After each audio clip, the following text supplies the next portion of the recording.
A smart young man named Jake Foley, who has always wanted to be a field agent, works as a tech support at the National Security Agency, eagerly helping anyone who requires assistance, and leaves with his co-worker and best friend, Darren. One day, Jake is called into the operations center for some support and quickly heads there to offer his expertise. I'll have you up and running in 2.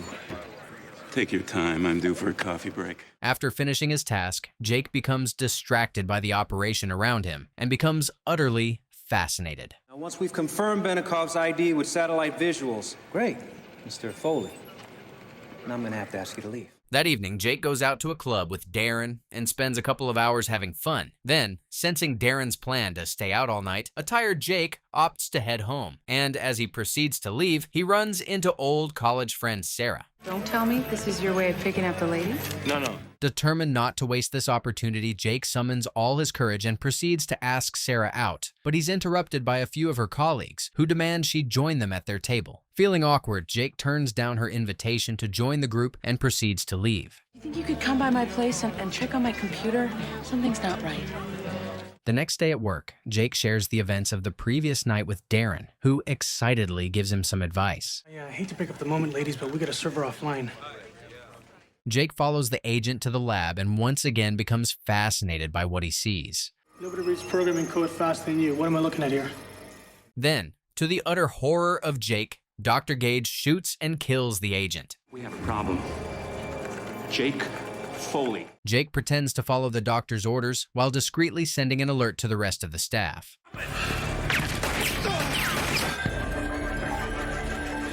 Once everything settles down, an investigation into the shocking ordeal goes underway. Can I get you anything? Do you want some water or some... That evening, an exhausted Jake returns to his apartment and passes out. The next morning, Jake wakes up and is shocked to find that his wound has completely healed, with no trace of its existence ever. Then, Jake suddenly remembers the promise he made to fix Sarah's computer and rushes over to her apartment. Elsewhere, at the NSA, the agents continue investigating the incident and find a crucial lead. Black market arms dealer with ties to the IRA operating out of Belfast. Meanwhile, at Sarah's apartment, Sarah and Jake chat for a few minutes and get to know each other. Well, I can tell you already you need a new mouse. These days it's all about the wireless. While Sarah walks away to take the call, Jake starts working on her computer and is shocked to discover that he can now see all tiny computer circuits in great detail, which helps him discover the issue and fix it. Oh my God, you fixed it.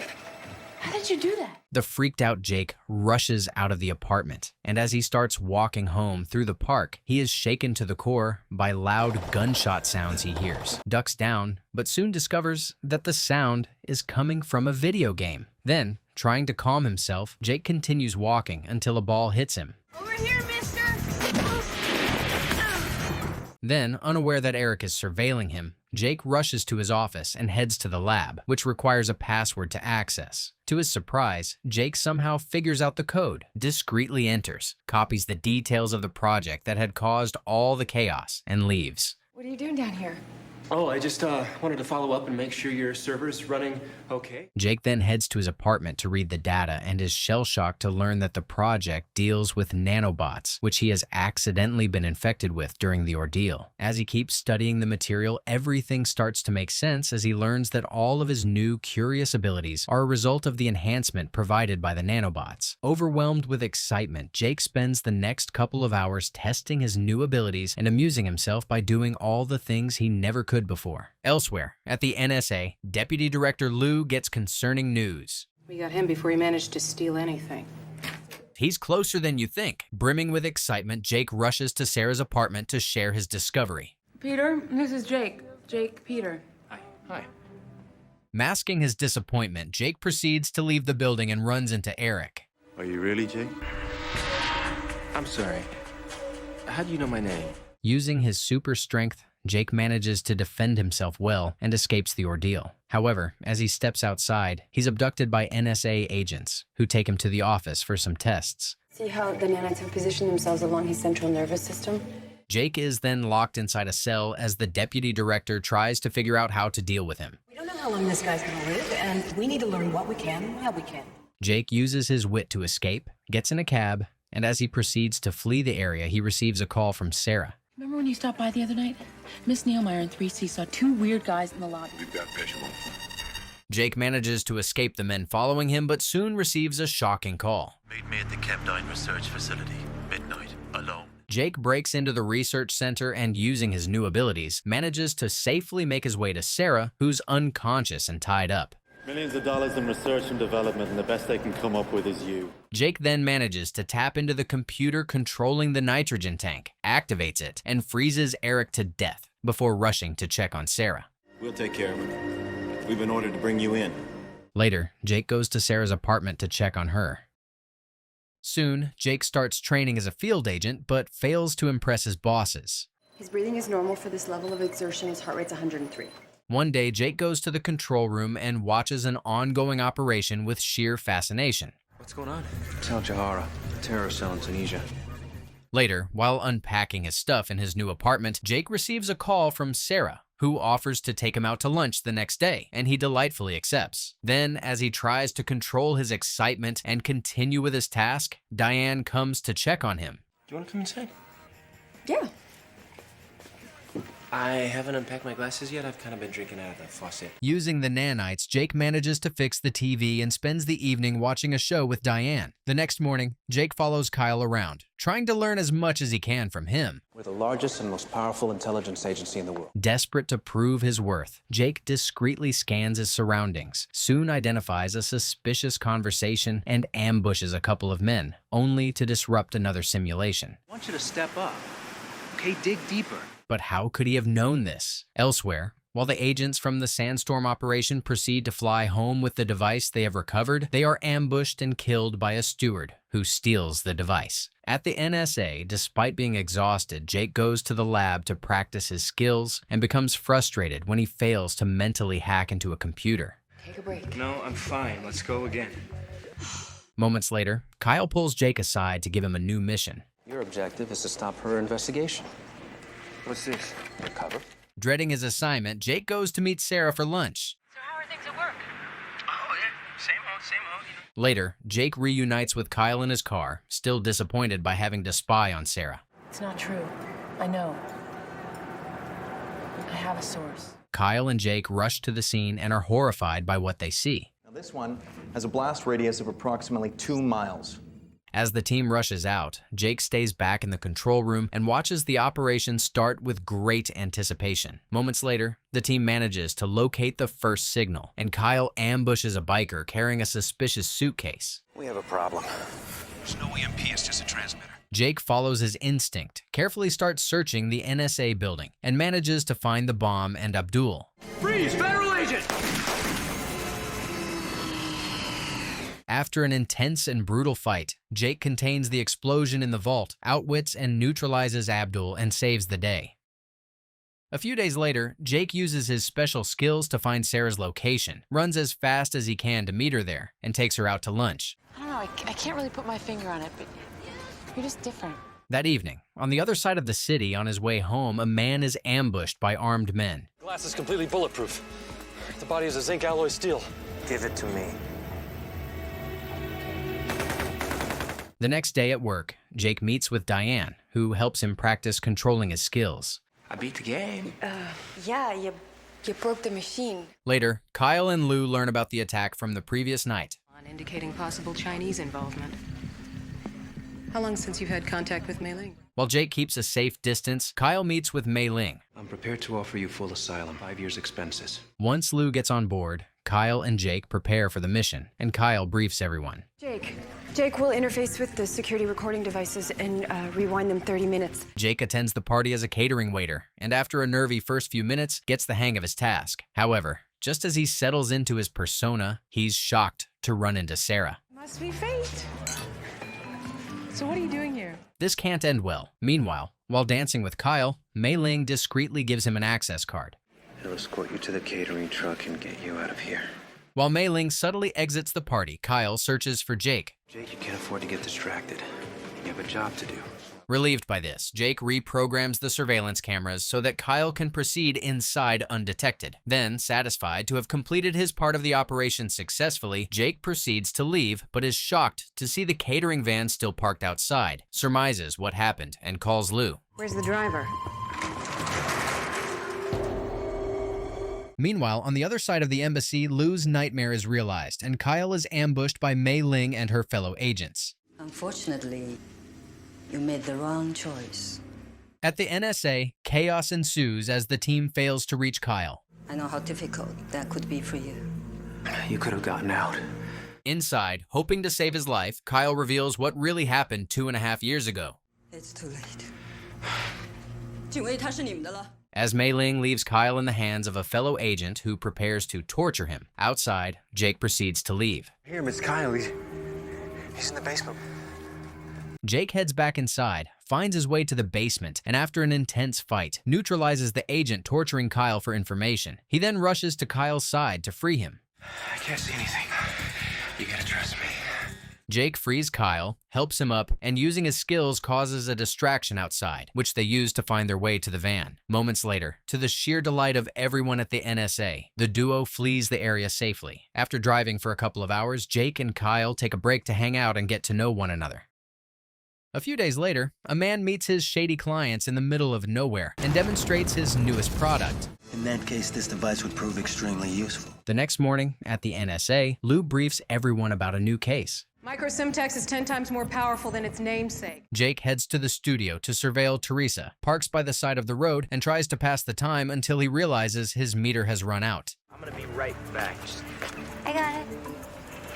This is going quite in the opposite direction. Jake then accepts the invitation and joins Teresa at the studio. So here I am talking on and on about myself. Jake is then interrupted by Lou, who gives him an update about their case. I think Mr. Alan Hergott can help us. My sixth grade teacher? Reluctantly, Jake heads to Teresa's apartment. It's like it was painted quickly, which isn't necessarily a bad thing. Unaware that he's being closely surveilled, Jake waits until Teresa leaves to get some paint and starts going through her mail. I'm watching him now. I'll tell you what he's doing. A few minutes later, Teresa returns, and the duo starts their task while getting to know each other. My dad's an arms dealer. I think he might have stumbled onto something. Then, at the end of the night, Teresa informs Jake that the painting needs to dry overnight before the restoration begins, and invites him to return the next evening. The next day, Jake meets with his team at work and discusses details of the case. I believe Carano's going to be meeting his buyers somewhere in this vicinity. Despite his reluctance to get more involved, Jake follows the orders and heads to Teresa's apartment and is surprised to learn that she has cooked dinner for him. Tell me if it's too spicy. Oh, that's perfect. Yeah? Okay. Then, while dancing with Teresa, Jake accesses her phone, finds her father's number, and, after making an excuse, leaves the apartment to head back to the office to give his team an update. She has a cell phone in her speed dial, so when the calls came in, it said Papa. A few hours later, in San Salvador, NSA agents surveil Carano and see him exiting with his entourage. So far, they're no-show. Maybe this isn't the handout. Maybe they're just transferring the syntax. The agents ambush Carano and his men and open fire. Soon, a brutal gunfight ensues, leaving many of the criminals, including Carano, dead and a couple of agents injured. Peter, what's going on?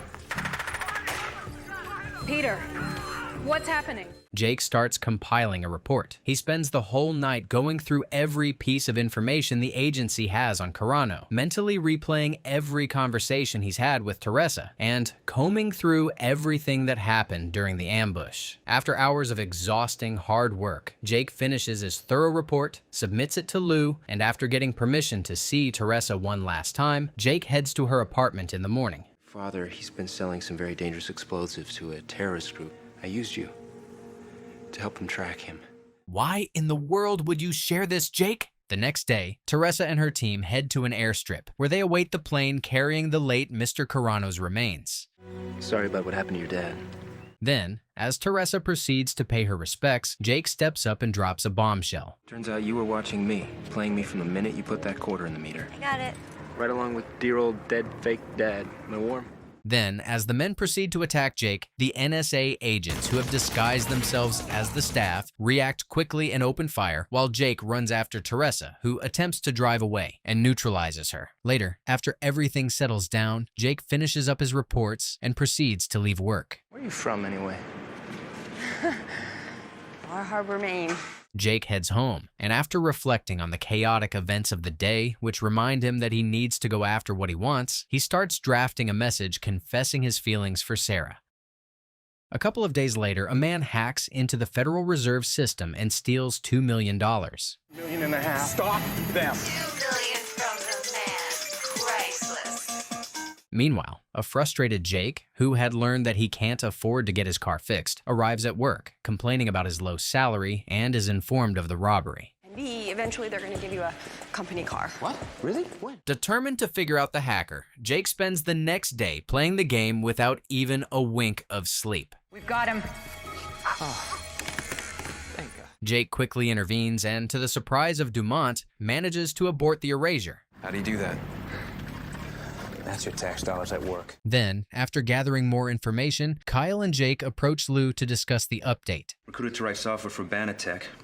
6 months in, he quits. Jake manages to convince Lou to get on board, and Kyle prepares him for his toughest assignment yet. Caltech for my master's, doctorate at MIT, and did my thesis on heuristic algorithms. After studying as much as he can about Dumont, Jake heads to Berlin to meet the rest of the group, but is unfortunately arrested by German intelligence as soon as he leaves the airport. We know you robbed the American Federal Reserve. We know you're working with at least 4 others. Clearly, you're both evil geniuses. Meanwhile, at the NSA, Kyle quietly observes Dumont, which unnerves him. You know, it's because of people like you that I love the Patriot Act. I hope you kissed him goodbye. In Berlin, Bit and Clue take Jake to a popular nightclub, where he meets Yori and the ringleader MCP, and starts having fun with them. Hey, here's to not spending 80 hours a week. Later, while Jake dances with Yori, MCP gives him a heads up. Dumont just got the word. Awesome! Nice! It's on now? Jake heads off to the bathroom and calls Kyle with an update. It's a plane. I think that there's something big going on this time. I don't know what game you're playing, Dumont, but I'm not interested. What? Doing it online for 6 months, okay? I don't need you to tell me I'm beautiful. A few minutes later, MCP gathers all his team and prepares them to start their real mission. Our target is Banatech.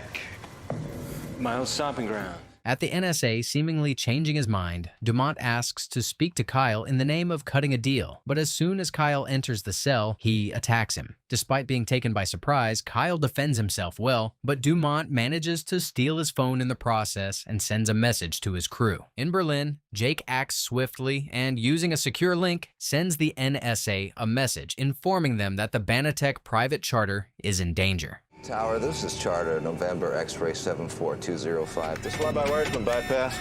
Elsewhere, during their flight, the Banatech pilots lose control of the plane as MCP takes control of it remotely and panics, wondering what's going on. You weren't brought here to hold that plane hostage. You were brought here to crash it. He's lying. Then, to the shock of everyone, MCP shoots Clue and continues to threaten the rest of the crew. There's a hacker and a social engineer.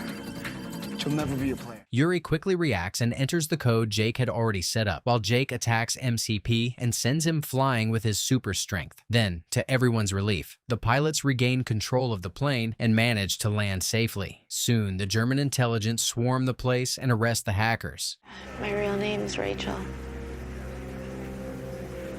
Jake returns home, and as he heads into work the next day, he gets a message warning him that the last thing he will see is the Death Owl. How was Berlin, Jake? It's me.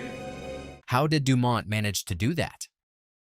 One morning, Diane heads into work and is shocked out of her mind to find one of the lab mice named Antonio completely paralyzed. Trembling with fear, Diane calls Jake to check on him and becomes terrified when he fails to answer his phone. Jake, you're okay?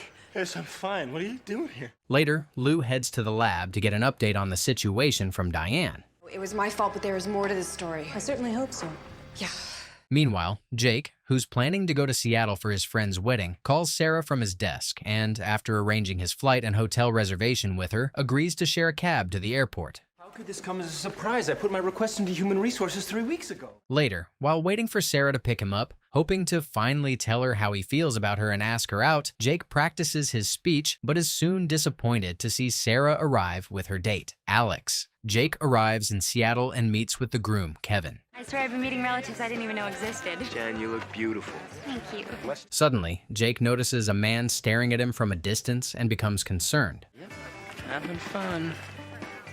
Later, Jake proceeds to return to his room and becomes annoyed to overhear Sarah and Alex having fun from their room. While Jake tries to drown out this sound, he receives a call from Diane. Diane, you're monitoring me at a wedding. I'm sorry, Jake. It's my job. The next morning, Jake is awakened by a knock on his door, answers it, and is surprised to see Diane on the other side. I can't believe you flew all the way out here. Yeah.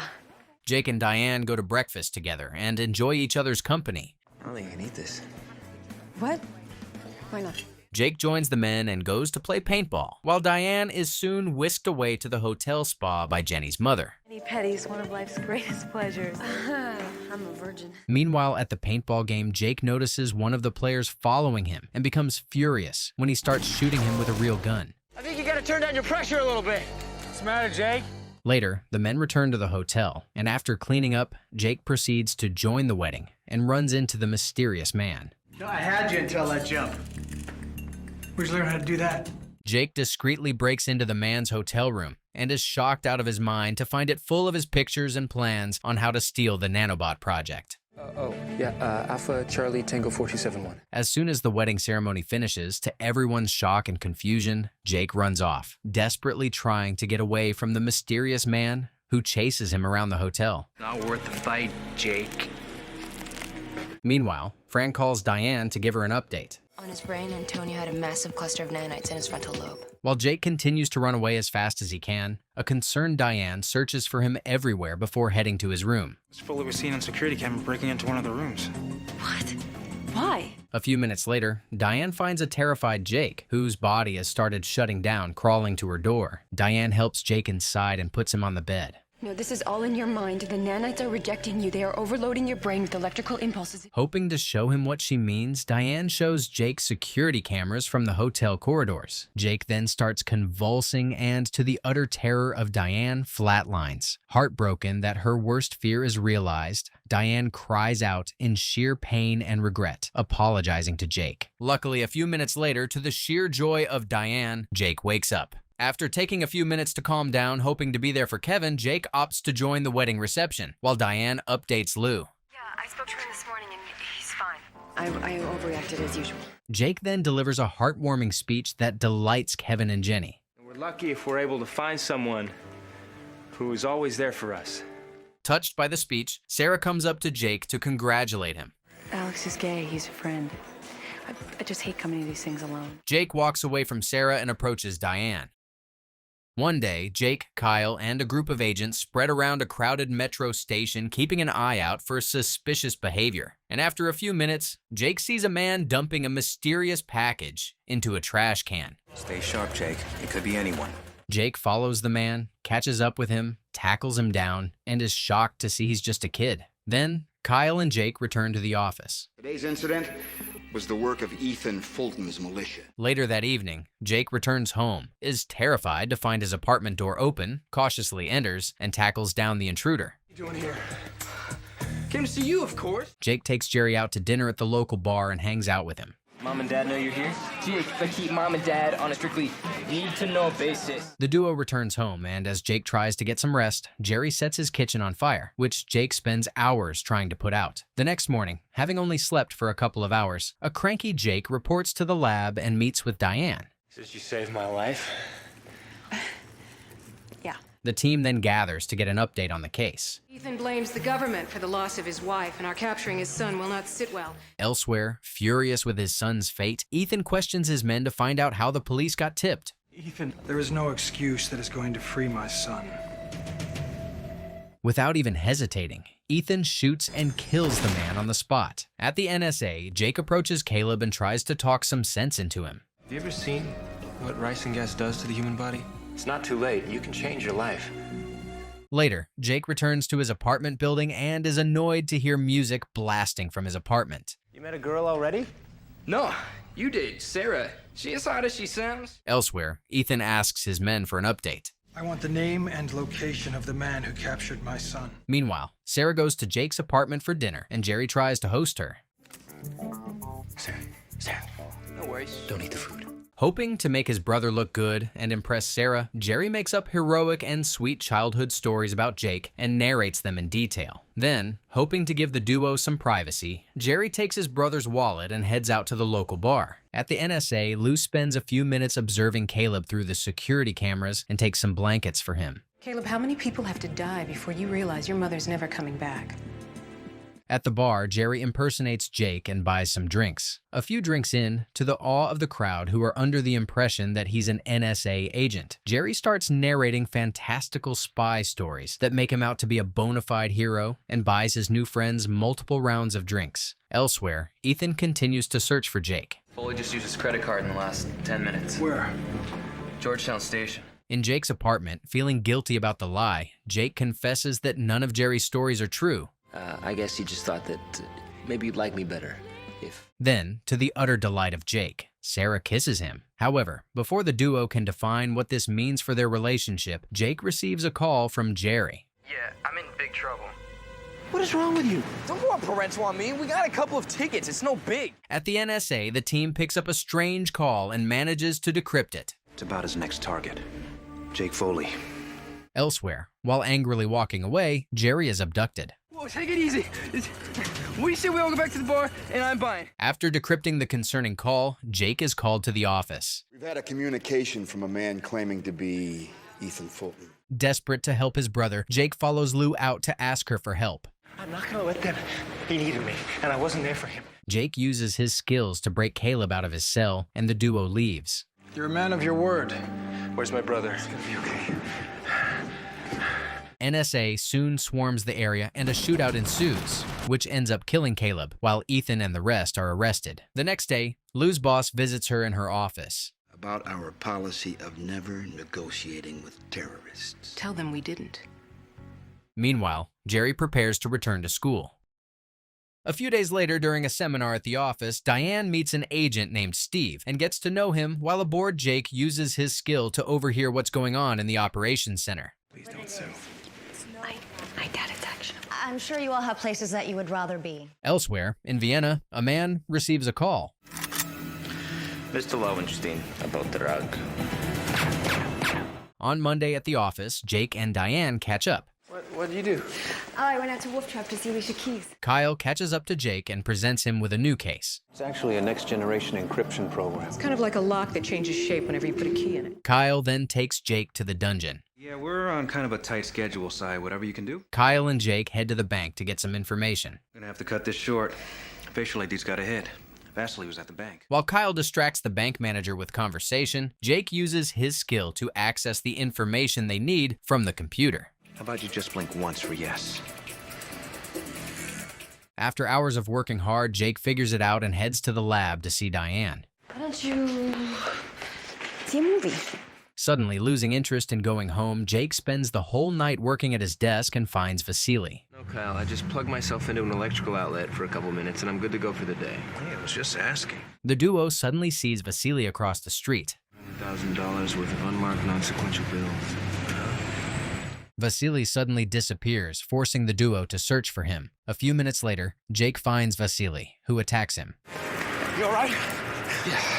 Muttering to himself, Jake returns to his desk and discreetly searches Steve's personnel file to learn as much as he can about him. Who's that? I don't know, but I'm gonna find out. Later that night, Jake meets Sarah at the fundraising carnival and nervously greets her. So, what do you want to do first?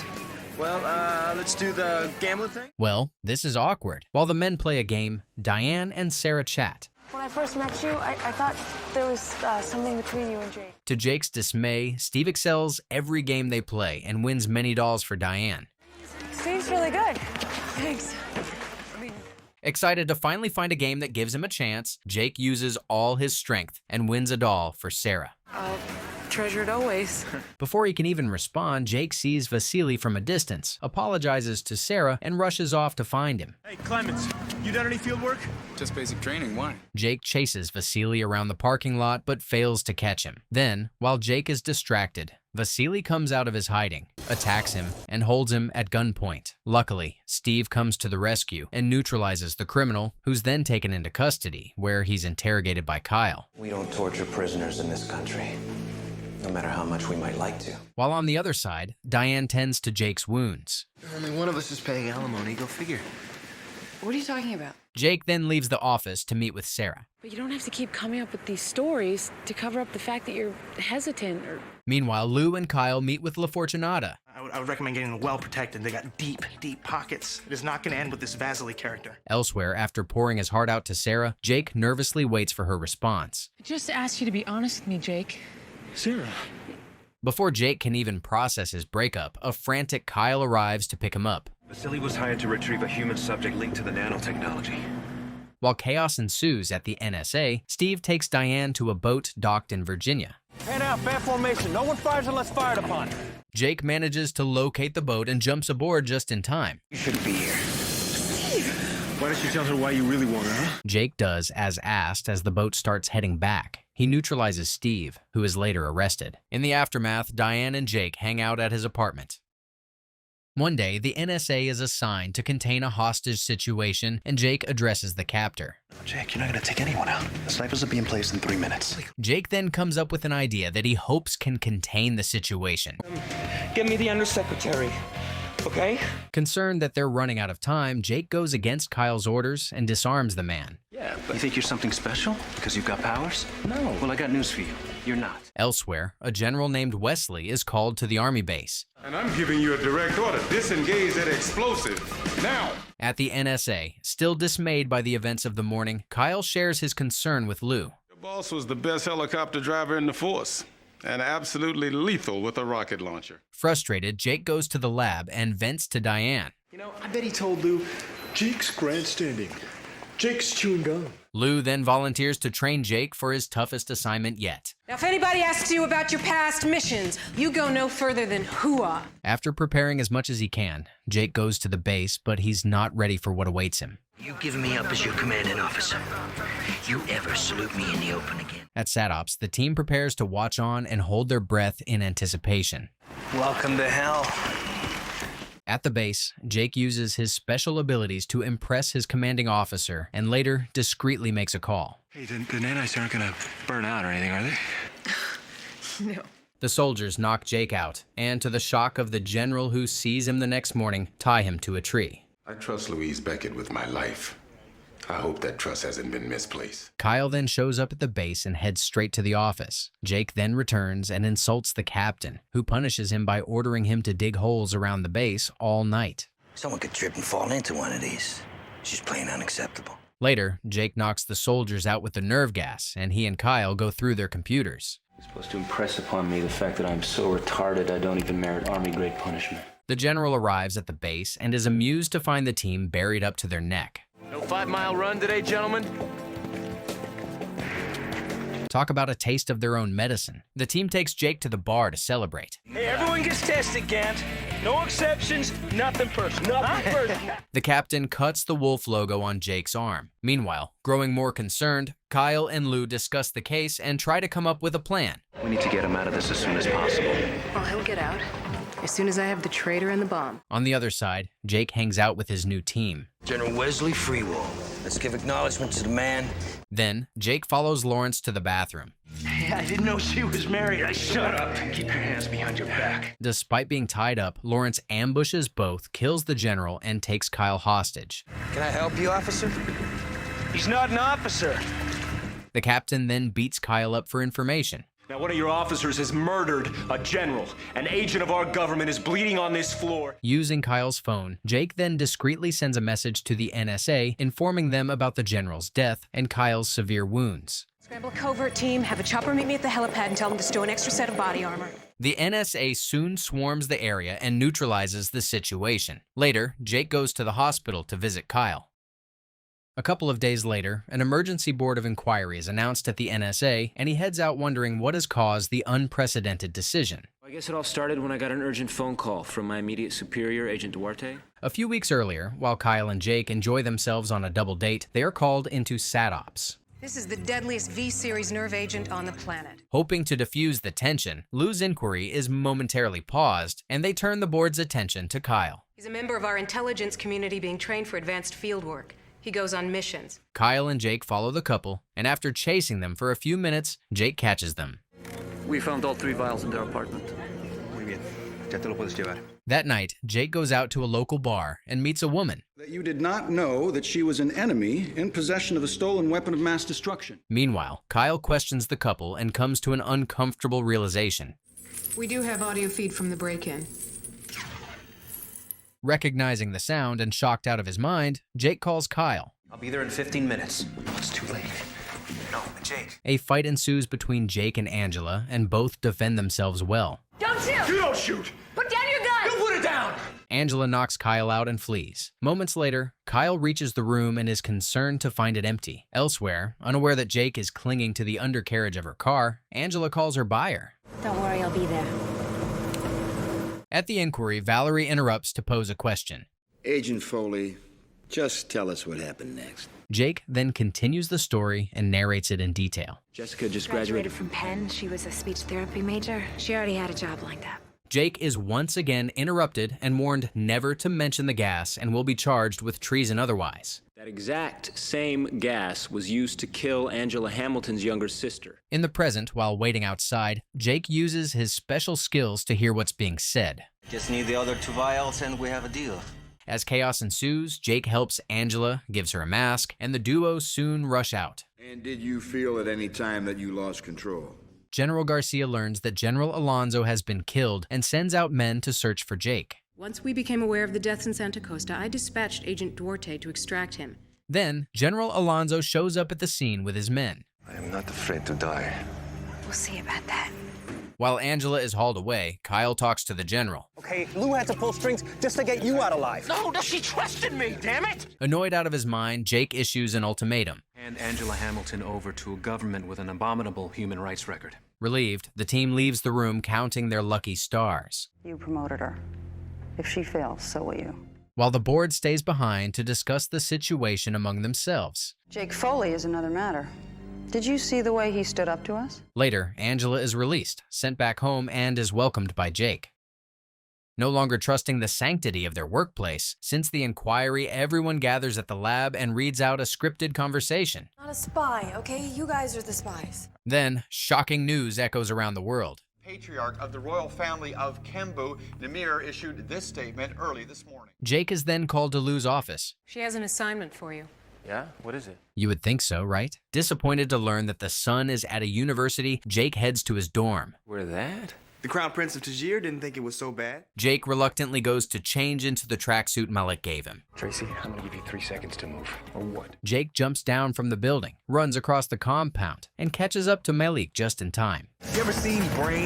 No. It's nasty. At the NSA, the team carefully follows the news. This guy's not exactly thrilled to have me around. Now, you want me spying on him? While watching the game, Jake tries to access Malik's phone but is soon interrupted. Whitney Houston and Kevin Costner are going to toss it in or keep playing. Come on. As Jake feared, the game goes horribly wrong. I'm doing my best.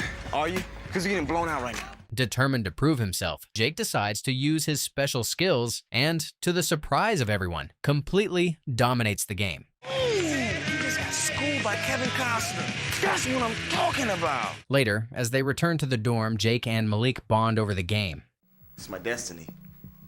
Can't change that. While Jake leaves with Malik's pocket-sized computer, he stole, unbeknownst to him, an assassin surveys Malik's dorm from outside. A few minutes later, while Jake uploads the information from the computer to the NSA, he gets a message from Agent Wilson. Jake, there's a breach in dormitory security. Someone just entered through an emergency exit. Gun drawn, Jake cautiously leaves his room to find the perpetrator before he can get to Malik. Hearing some noise coming from Malik's room, Jake barges in and is shocked to find Malik with his girlfriend, Anna. Tell me about yourself, Jake. Do you know karate, jiu-jitsu, kung fu? Nicely played, Malik. Jake and Malik head out to class. I can marry anyone I want, as long as she's another royal from Kimball. Then Jake receives a disappointing call from Kyle. Jake, we're getting a lot of pressure from above. Kembu is our biggest oil supplier in the region. In class, Jake waits until Malik goes down to the blackboard to answer a question and downloads some information from his laptop. He then discreetly hands this to Agent Wilson in the hallway. I just saw your bodyguard hand off something to a woman I can only assume was another NSA agent. At the NSA, Kyle reviews the information Jake had sent and discusses it with Lou. The last words of Lord Usagi in feudal Japan just before he was... Meanwhile, at the party, Jake struggles to gain entry into Malik's birthday party. Sending backup. Get to the prince. Now. Jake rushes past the crowd, reaches Malik just as the assassin proceeds to shoot him and subdues him. Moments later, the NSA swarms the building, arrests the assassin, and makes sure that everyone's all right. Stairwells? We're green. I want a man on every rooftop. Yeah. At the NSA, Jake is debriefed by Lou and Kyle. Protecting him. Prince is going to have to make his own arrangements. Outraged, Jake storms out of the office and runs into Valerie. Excellent work tonight. Prince Malik won't be so lucky the next time. Jake heads to Malik's dorm at the university to give him the bad news and tries to comfort him. Thank you, Jake. For what? I didn't do anything. You did all you could. Frustrated by everything, Jake returns to the NSA, heads to the lab, and vents to Diane. I just think you need to make peace with it, because at the end of the day, there's nothing you can do about it. Jake then approaches Kyle to tell him his decision. Either way around it. Hey, thanks for everything you taught me. Jake leaves the office and goes to see Kyle's contact. How do we do this? We don't do anything. Next morning, while the hierarchy watches on, a terrified Diane approaches Lou. You're late for your morning workout. Hoping to understand what's going on, Kyle pulls Jake aside to talk to him. The guy who was after the prince gave her up. Her real name is Ayana. Desperate to help Malik, Jake and Kyle rush to see Earl. You're not the only one who knows how to make people disappear. Jake and Kyle drive like maniacs to reach Malik's apartment, hoping they are not too late. I feel like a coward. You're not a coward. Taking Jake's advice into account, Malik decides to fulfill his destiny by stepping up for his country. One morning, Jake and a group of agents go out to surveil a former KGB agent named Elena. She's heading towards the car. She's gonna bolt. Jake, stay put. Despite Jake's super speed, Elena gets to her car quickly and manages to drive away from the area. As SatOps, annoyed by this outcome, Lou scolds Jake. Is it so hard for you to do what we tell you? Yeah, when you're telling me 15 different things, yeah. Jake and Kyle head to Richard's house and introduce themselves. Sir, would you please put that away? Dick invites the duo inside and hears them out. Well, first I think you should find her and then kill her. Dick then accompanies Kyle and Jake as they head back to the NSA. Can we move forward, please? Copy that, sir. Dick then leads Jake to a local car dealership. You just spent almost every penny in our expense account on a car? The duo once again speeds to Atlantic City. Romanov has a big line of credit, so I'm guessing he's a high roller. Jake goes through the pictures of the Russian agents on his phone and recognizes one. Wait for him to make a bet, and when he does, say this to him. At the NSA, Kyle finds more information. My guess is whatever Dankova has planned, Liam wasn't going along. Offended by this, the Russians proceed to beat Jake, while Dick runs off with a cocktail waitress. I need a shoot-to-kill order. What? Dick. Dick then takes Jake's phone and throws it out the window. Apologies for the note. These Russians, they got no sense of humor. You tried to get me killed. What do you mean, Dick? Instead of opening the trunk, Dick hits and knocks Jake out and speeds away to meet with Elena. Throw your weapon out of the car. Then step out. Dick opens the trunk of his car to reveal the cocktail waitress, hands her over to Elena's men, takes a suitcase full of cash as his payment, and leaves. The next day, Jake goes to the lab to meet with Diane, who quickly checks up on him. I have a feeling he knew exactly what he was doing every step of the way. Before they can discuss this any further, Jake and Diane are called to SatOps and head there. Look, I don't know what kind of mind game you're running, but you've got some explaining to do. Richard follows Diane and Jake to the lab, where Diane draws some blood to test. If you'd gone by the book, none of this would have happened. I'm not ready to take lessons from you just yet. Later, Diane updates Jake about the result of the DNA test. And we don't have much time. Look, I'm sorry you were duped, son. A moment later, Lou barges into the room with an announcement. We believe these people plan to detonate a dirty bomb in D.C. tonight at midnight. Can you enhance it further and ID the plane?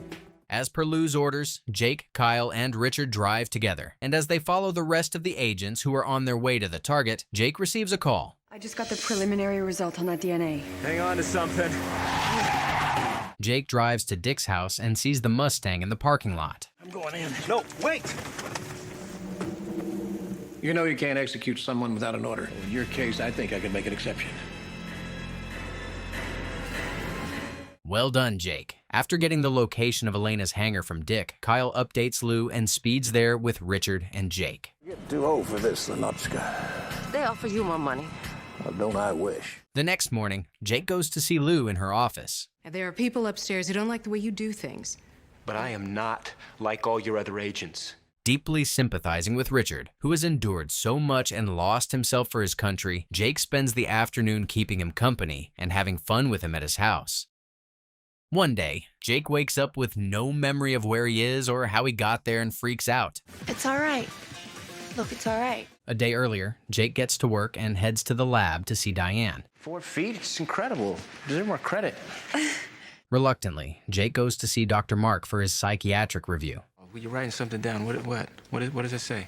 The session is interrupted when Jake gets a call and rushes out to SatOps. We've been trying, but it's been programmed to accelerate and absorb. Jake goes over the printed out code and suddenly realizes who's behind the attack. But it doesn't make any sense. Why not? Because he's in jail. Kyle, Lou, and Jake head to the Federal Correctional Institute in Cumberland, Maryland, where Jake questions Dumont. Jake, my favorite government droid.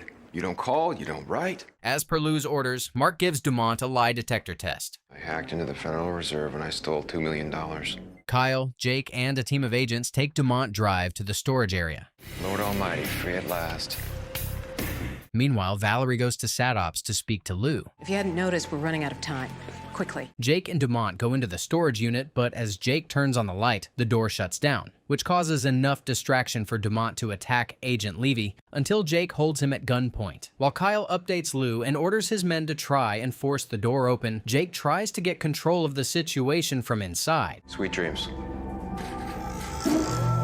Vanessa remotely activates their system, which releases an electromagnetic surge and knocks Jake out. Dumont then frees himself from the handcuffs and signals Vanessa that it's now time to proceed to the next phase of their master plan. Meanwhile, at the NSA, Diane notices something alarming and updates Lou. Almost in. Suddenly, to the shock of everyone, the timer disappears from the SatOps screens. Nothing at all. Database is secure. The virus was just a decoy. The next day, Jake wakes up at a farmhouse, confused out of his mind. I'm your best friend, bro. At the NSA, the team tries to understand what happened and find a lead. Explain to me how a prisoner with no access to computers was able to hack into our system. At the farmhouse, Vanessa cooks dinner, and the trio shares a pleasant dinner. So we got married in Mexico. Mm-hmm. And you were the best man. At the NSA, Lou asks Mark for information and is concerned by what she hears. I'm not entirely sure that he ever opened up completely. At the farmhouse, the trio continues enjoying their dinner, nostalgically looking back on made-up memories. Screwed you up so bad they left you without your memory. We risked our lives to rescue you. Vanessa then invites Jake to dance with her, and the two step away from the table, where Dumont struggles to control his rage and jealousy. After a few minutes of dancing, the duo excuse themselves and retire for the night. A moment later, Mark walks in and calmly addresses Dumont. Me, I would have just chopped off his arms and legs and stuck him in a box. Hoping for privacy, Dumont escorts Mark to the basement. I don't know, maybe it's because the NSA is breathing down my neck. The next morning, having spent a romantic night with Vanessa, hoping to contribute, Jake wakes up early and goes out to chop some wood. This is nice. Yeah, it's apple cider. It's good. I meant this. Jake goes out for a run and utterly enjoys the fresh air and peaceful quiet and has fun. He must be in love. He is. Elsewhere, Kyle goes to the prison to supervise the search of Dumont's cell. Dumont was operating his own black market for the guards in his cell block. Day trading, tax... That evening, Jake spends time inspecting a picture of him and Vanessa and realizes something unsettling. Don't even bother. It's not something you could notice with the naked eye. At the NSA, Kyle barges into Mark's office to question him. You only evaluated Dumont once. At the farmhouse, Jake, who has seriously started doubting everything he's been told in the last couple of days, goes downstairs with Vanessa and takes Dumont by surprise. What are you doing down here with my blood, Dumont? I knew you were too stupid to pull this off! At the NSA, Kyle gets an address from Mark and rushes to learn more about it. At the house, Vanessa starts to feel the impact of the nanites immediately. Oh, I don't have to do what you or anyone else. However, Vanessa suddenly starts to tremble and passes out with silver trickling from her eyes, nose, and mouth. We're gonna have to keep working on this together, bro. I'm gonna need some more blood. Dumont then starts chasing Jake, who, despite being shot a couple of times, runs for his life and disappears in the woods, with Dumont in tow. A few minutes later, the NSA arrives on the scene and raids the house. As the agents head to the basement, they find the still unconscious Vanessa and are shocked when she suddenly sits up, gasping for air. In the woods, Jake carefully hides, ambushes Dumont, who's still searching for him, and seeing the team from the NSA, whom he still believes are his enemy, continues running until Kyle catches up with him on a bridge. We gotta get you to a doctor. You taking me back to the NSA? As more officers surround the bridge, Jake pushes Kyle to the ground and, to the horror of the agent, throws himself into the freezing river. Jake Foley refused to comply with and then assaulted his immediate superior officer. Do you really believe that, Lou? Elsewhere, in the woods, Jake uses the nanites to heal his wounds and, overwhelmed by everything, takes off into the wilderness. 10 days later, at the NSA, Kyle opts to take desperate measures to find Jake. Are you sure you want to risk some Barney Fife opening up his .38 on Jake just to get a federal collar in his jacket? Elsewhere, outside of Philadelphia, struggling to survive without his memory and money, Jake breaks a parking meter, like he's been doing in the last few days, to steal some quarters and takes a moment to figure out his next move. After seeing people going into a nearby club and following them inside, Hey, what's in there? Don't worry. Can't afford it. Mick quickly starts beating up Jake, who struggles to keep up and defend himself. However, after a few minutes, Jake manages to use the help of the nanites, and to the shock of the crowd and the owner Caesar, he knocks Mick out in a single punch. Need a job, boy? Jake starts his new work soon and easily beats men every evening. At the NSA, a desperate Lou and Kai.E for some information. You have an explanation for his behavior? Yes, I do. I think that he's having some kind of episode. Did you not pick up that he didn't recognize you at all, Kyle? As soon as the duo leaves, Diane takes out her second discrete monitor device and inspects it with Fran. Elsewhere, as he leaves work one morning, Jake approaches Caesar and waits to be paid. I got 5 more in the back. Can't move him to save my life. Using his skill, Jake quickly fixes the machine and impresses his boss. Jake then heads to his shabby apartment and, using the laptop he had just purchased, reviews his personnel file from the NSA and is gutted by what he sees. Larceny, armed robbery, assault with a deadly weapon, aggravated assault. Overwhelmed by everything, Diane steps out and cries her eyes out. Desperate for some good news, she checks her secret device and is utterly relieved to find a 100% location match. Diane heads out to the club and is shocked to see Jake engaged in a brutal fight. Afterwards, Diane suppresses her shock and subtly follows Jake to a local coffee shop. There, Diane takes a few minutes to quietly observe him and is distressed to note that the withdrawn, lonely man is nothing like the Jake she knew. Then, summoning her courage and cautious not to scare him away, Diane tries to make small talk, which fails to even get Jake to look up and acknowledge her. So I will pay cash for that. Overhearing this conversation and sympathizing with Diane, Jake quietly pays for her and proceeds to walk out of the coffee shop. Anyway, I will pay you back for this, I promise. Suddenly, through his special skill, Jake hears a man outside talking to his boss on the phone and realizes he's under surveillance. We're still talking. No, I think you just met her tonight. As soon as Jake leaves the table, a nervous Diane checks the device and learns that the brain scan is almost complete. Outside, Jake ambushes the man, demanding who he's working for. Looks some pretty impressive magic on my register. Maybe you ought to take a look at this. At the NSA, Kyle gives Lou an update on the case. Well, she checked in, but nobody's seen her. All of her contact numbers are down. I think she's up to something. Meanwhile, on the other side of the building, Fran receives a call from Diane. Where is she, Fran? And don't even think about lying. The next evening, while fighting at the club, Jake sees Diane watching him from the crowd and storms off in anger. You go. You don't belong here. Yeah, neither do you. You're wrong. Am I? The next morning, Diane wakes up and finds Jake watching her. There are things you need to know about me. Before Diane can tell him anything, Jake hears a man approaching his apartment from outside and rushes to open the door and speak to him. Look, if you knew I was gonna turn you down, why'd you send Chewie to come get me? And what I'm trying to offer you, something that's tangible, is this spot right here. Meanwhile, Diane finally figures out the cause of Jake's amnesia and calls Fran from her hotel room. Now I know where you are and I'm sending a team and I don't want you to get in the way. Do you understand? Elsewhere, Jake leaves the club, with Caesar's words still ringing in his mind, comes up with a way to get Diane out of her hotel room, which he breaks into to learn more about her and is furious to find his NSA files. You want to get your nanites back? Jake leaves the hotel and rushes out to meet Caesar. $2 million. I'm in. At the hotel, not knowing what else to do, Diane calls the NSA. You need to be here.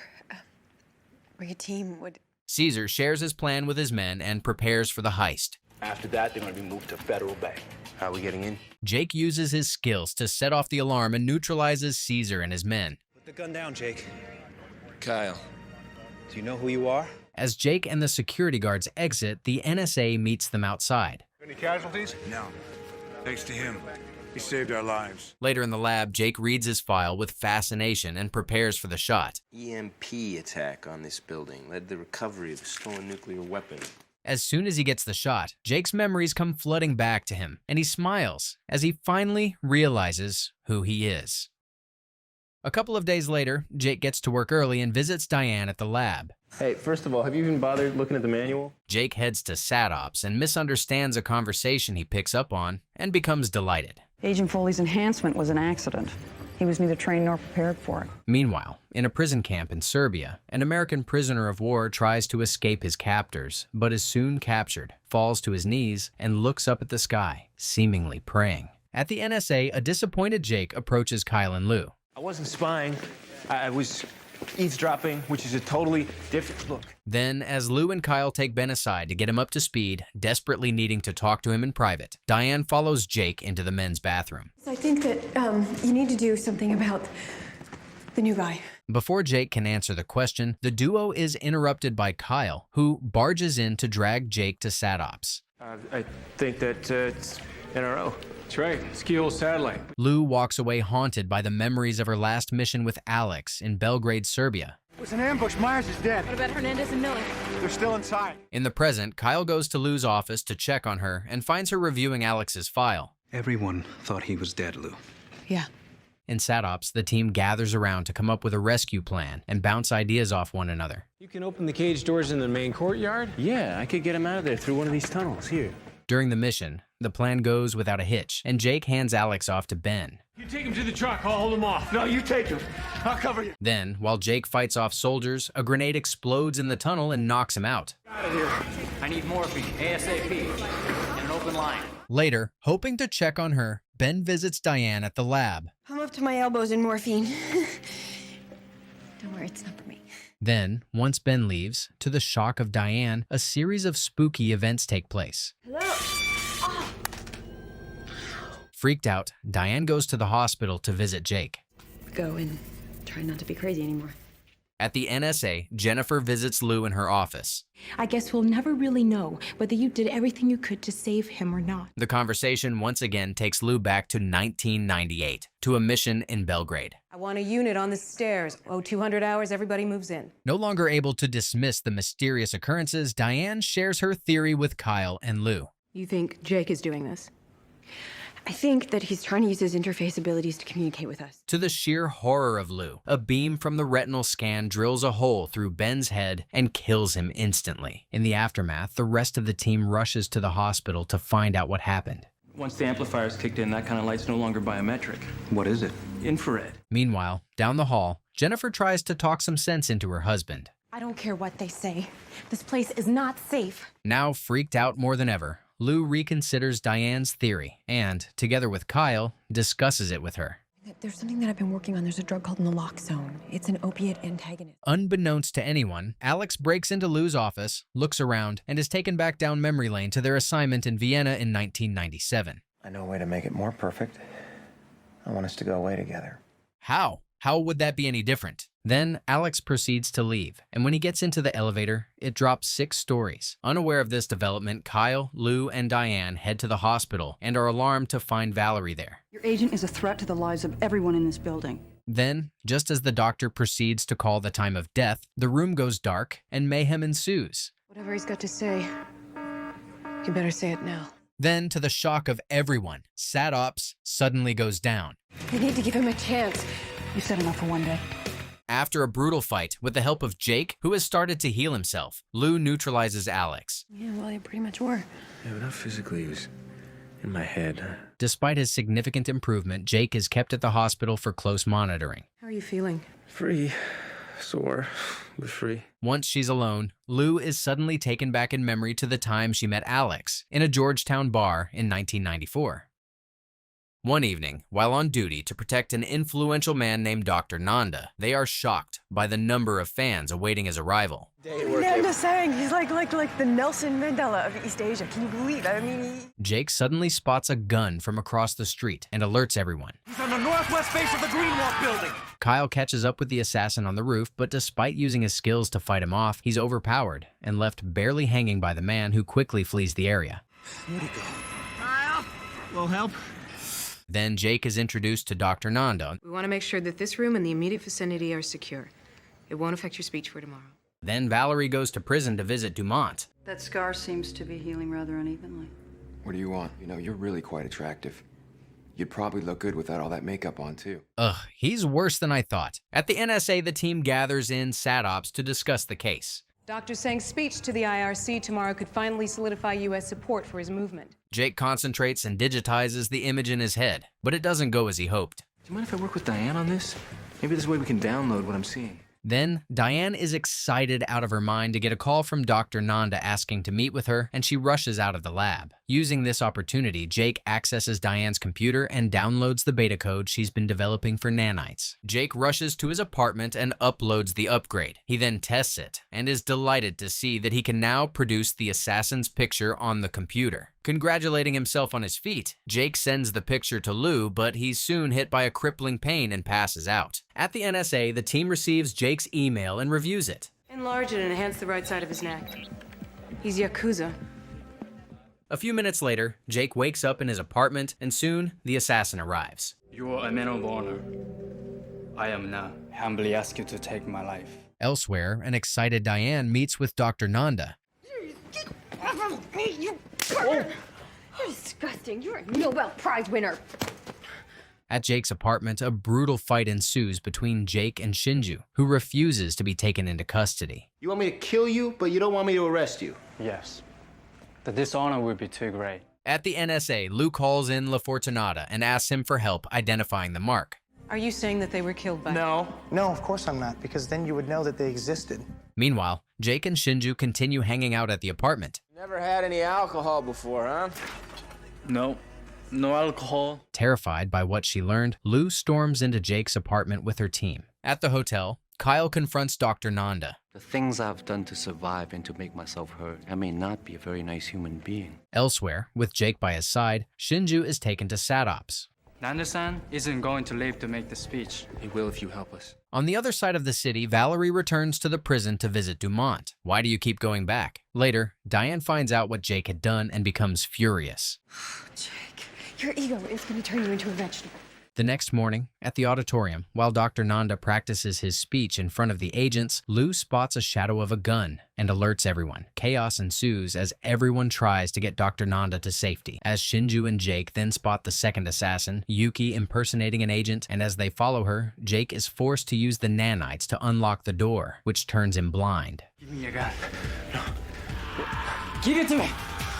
Jake suddenly shuts off the power, turning the room completely dark, identifies Yuki through her racing heartbeat, and neutralizes her by pinning her to the wall. Later, Dr. Nanda delivers his speech to his adoring fans. At the lab, Diane examines Jake, looking to identify if there are lingering effects. I'm sorry about what happened with Dr. Sang. Yeah, me too. After everything settles down, Jake visits Shinju and gives him some good news. Apprentice sushi chef at a hip new restaurant in Spokane, Washington. If you ever need it, my life is in your hands. Later, Valerie receives shocking news. The brain injuries are so severe he can barely recognize his own children. That's a shame. What do you want? The same exact thing you do. Elsewhere, Yuki escapes from her prison escort car, comes to the NSA, and proceeds to ambush Jake, who's forced to shoot and kill her in self-defense. Situation is resolved. South parking lot by my car. Jake then remains frozen for the next few minutes, staring at Yuki's lifeless body with regret and sadness, and wondering if there was any other way he could have handled the matter.